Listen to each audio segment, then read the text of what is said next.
कुछ तो बनोगे ना यार, ऐसा थोड़ी कुछ नहीं बनोगे। तुम तो जबरदस्ती एक बात पे पड़े हो, नहीं हुआ। बोले ये मेरी बीवी जो है ना, ये मुझे बर्तन फेंक के मारती है। माता सावित्रीबाई फूले का नाम सुना है? उनकी एक लाइन है, उसको लिखना आज जाके अपनी डायरी में। अज्ञानता मतलब ये नहीं कि हम पढ़ने नहीं गए। तुम छोटे थे, स्कूल जाते थे, होमवर्क करते थे ना, क्यों? डर की वजह से कि मैडम उठा के सो पटक देगी। अगर तुम्हें कोई दूसरा पनिशमेंट देता है तो तुम जिंदगी भर मजबूर रहोगे।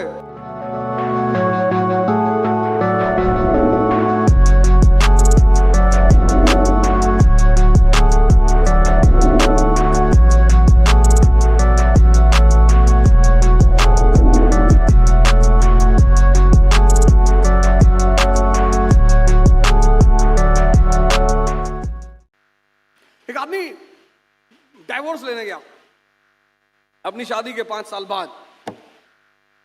तीसरी चाबी, उसने जज से कहा साहब मुझे डिवोर्स चाहिए। बोले क्यों? बोले ये मेरी बीवी जो है ना, ये मुझे बर्तन फेंक के मारती है। तो बोले कब से मार रही है? बोले साहब 5 साल से मार रही है। तो बोले आप डाइवोर्स लेने आए हो? बोले अब इसका निशाना लगता है। तो तीसरी चाबी क्या है? प्रैक्टिस। माता सावित्रीबाई फूले का नाम सुना है? उन्होंने बड़ी जबरदस्त लाइन कही, बड़ी जबरदस्त। उनका बड़ा योगदान है शिक्षा के क्षेत्र में, बहुत। उनका और उनके हस्बैंड का, ज्योतिबा फूले एंड माता सावित्रीबाई फूले। उनकी एक लाइन है, उसको लिखना आज जाके अपनी डायरी में, कि तुम्हारा सबसे बड़ा दुश्मन है अज्ञानता। इग्नोरेंस, नॉलेज नहीं, अज्ञानता। उसको पकड़ो, पीटो और अपने जीवन से बाहर निकाल दो। अज्ञानता मतलब ये नहीं कि हम पढ़ने नहीं गए। फिर वही बात, डिमांड। तुम जो भी करते हो ना, उसकी एक डिमांड है। अब सबसे अंतिम चाबी, चौथी। 3 चाबी क्लियर? तुम ऐसे क्यों नहीं पढ़ते? तुम भी ऐसे पढ़ो। पढ़ाई क्या है? सीख है। तुम सोचते हो मेरा सिलेक्शन नहीं हुआ तो नेता बन जाना, मंत्री, इलेक्शन लड़ जाना। नहीं सर पैसा नहीं है, बाबा बन जाना। अभी तुम्हारी उम्र 21-22 साल होगी, 10-12 साल बाद जितने अभी प्रेजेंट नामी बाबा हैं सब खत्म हो जाएंगे, तो तुम आ जाना। आईएएस की तैयारी करोगे, नॉलेज का भंडार रहोगे। 10-12 अच्छे लोग रखना, कायदे के चमचे, चेला स्ट्रॉन्ग। वो खड़े हो जाए बीच में, बाबा जी आपकी ताबीज ले गए थे, लड़का क्लर्क बन गया। ओ बैठो बैठो बैठो बैठो।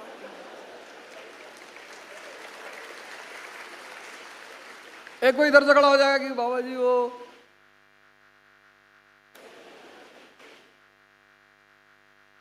है ना, ये संसार, ये धन, ये माया है, मुझे दे दो।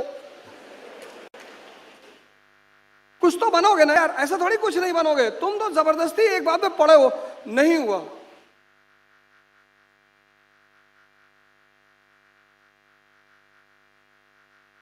और फिर ये समाज और महान है। जीवन में तुमको 1 या 2 आदमी मिलेंगे जो तुम्हें प्रमोट करेंगे, चढ़ाएंगे मॉरली। कभी कभी तो परिवार वाले ही इस बात को नहीं समझ पाते। आईएएस की प्रिपरेशन, किसी भी चीज की प्रिपरेशन एक स्ट्रेस है। किसी भी चीज की तैयारी एक स्ट्रेस है। उसमें से परिवार कभी कभी ना समझी में कि अब की बार नहीं हुआ तो शादी कर देंगे।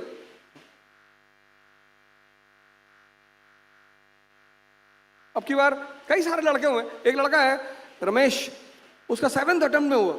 उसने कहा मुझसे कि सर मेरे पिताजी हर बार जब मैं फेल होता था तो कहते थे कोई बात नहीं, जब तक अटेम्प्ट है मैं अपने आप को बेचकर तुम्हें पढ़ाऊंगा।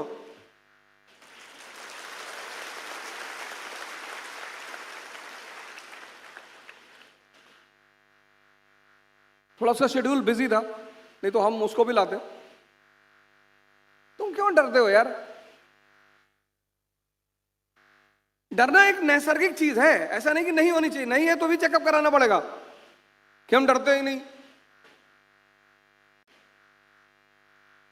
पुलिस वालों पे पत्थर फेंक दिए, फिर पुलिस वाले क्या करेंगे? सबसे खतरनाक सेवा है देश की, सो नहीं पाते ये। और सबसे ज्यादा लोग गाली पुलिस वालों को देते हैं, इनको छुट्टियां नहीं मिलती। और जॉब ऐसी है, दिन में 10 आदमी से मुलाकात करनी है, 9 बदमाश हैं। अब एक उसमें कोई अच्छा आदमी मिल गया, तो अब जब 9 आदमी से आप एक तरह की बात करेंगे तो 10 में से कैसे चेंज करेंगे? तो वो भी उसी में आ गया, हमारे साथ बदतमीजी कर दी। नहीं नहीं भैया, वो सबसे खतरनाक जॉब है इंडिया की, पुलिस। सबसे खतरनाक। चौथी चाबी जो है, फोर्थ,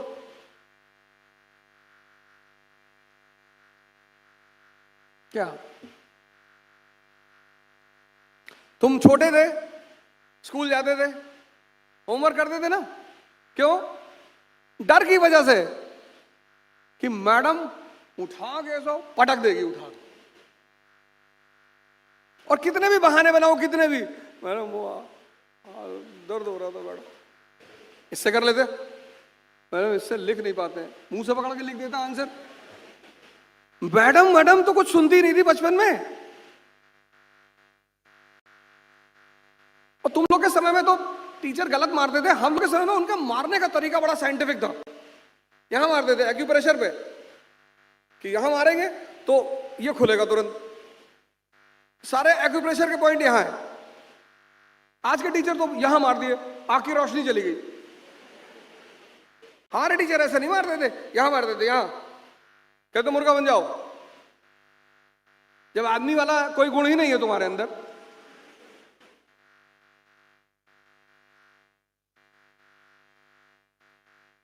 तो चौथी चाबी,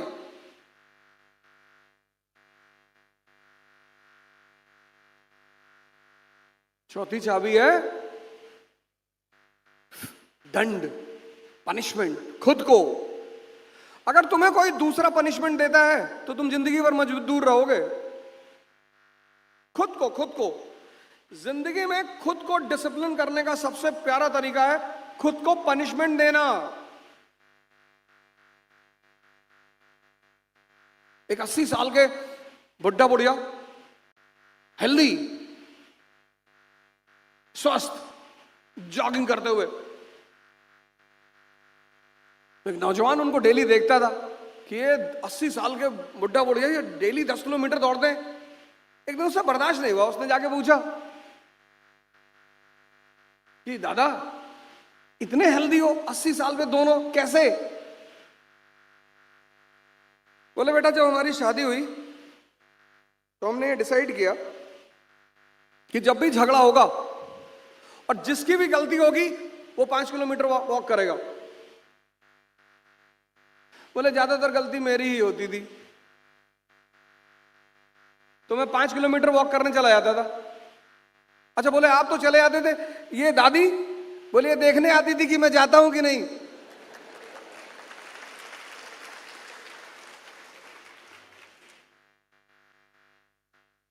तुम इतनी मेहनत करते हो, इतनी, मैंने कहा ना कि पूरे भारत में मैं पढ़ाने जाता हूं और सबसे ज्यादा मेहनत यहां के लड़के करते हैं, और खासकर इलाहाबाद के। सब इलाहाबाद कानपुर तो अगल बगल है, यहां यूपी के लड़के सबसे ज्यादा, बिहार, यूपी बिहार दोनों सबसे ज्यादा। बहुत तो ऐसे हैं जिनके घर से प्रॉपर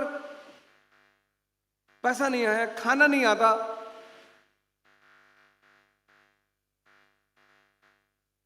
बहुत सारे। रामेश्वर, एक इतनी प्यारी कहानी, अब ये अपने, ये आपको बताएंगे प्री में क्या करना, मेंस में क्या करना। इस आदमी सामान्य घर, पिताजी किराना, छोटी मोटी दुकान, कोरोना में सब बंद, खत्म, घर को चलाना है, भाइयों की स्कूल की फीस जमा करनी है।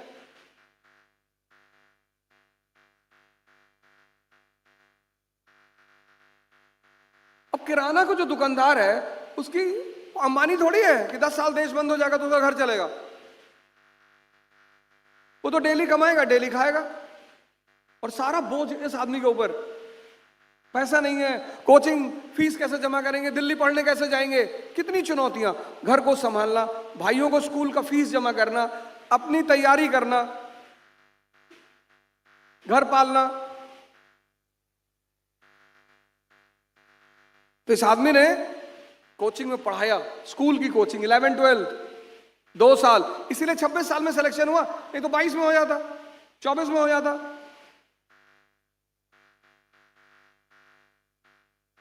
ये देखो, ये कोई सुनी कहानी नहीं, तुम्हारे सामने बैठा हुआ आदमी।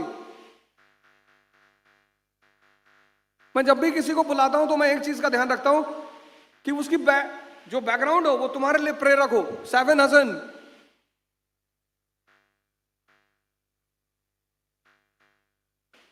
तुम भी तो इसी सारी चुनौतियों से जूझते हो। फिर इस आदमी ने 2 साल कोचिंग में पढ़ाया, अपना घर चलाया, अपने भाइयों की स्कूल फीस जमा की, अपना पैसा इकट्ठा किया कोचिंग करने का।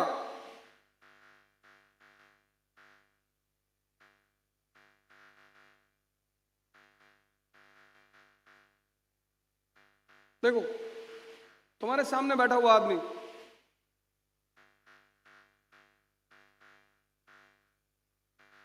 बातें करना बहुत आसान होता है, उसे करना एक होता है, कहानी सुनना एक होता है, सामने तुम्हारे आदमी बैठा हुआ है। हमारे कानपुर में है इकरा आईएएस बाय ओझा सर, जो आईएएस और पीसीएस की प्रेपरेशन के लिए लाए हैं बेस्ट फैकल्टीज फ्रॉम दिल्ली। तो अब मतलब वो सारे के सारे लोग जो कि आईएएस और पीसीएस की प्रेपरेशन के लिए दिल्ली जाने की सोच रहे हैं ना, तो अब उन्हें दिल्ली जाने की बिल्कुल जरूरत नहीं है, क्योंकि ओझा सर की देखरेख में इकरा आईएएस लाए हैं new offline batches for UPSC IAS PCS के बाद join NCERT basics and GS pre का मेंस फाउंडेशन बैच सिर्फ और सिर्फ इकरा आईएएस, वो भी 9 नंबर क्रॉसिंग हमारे शारदा नगर कानपुर में।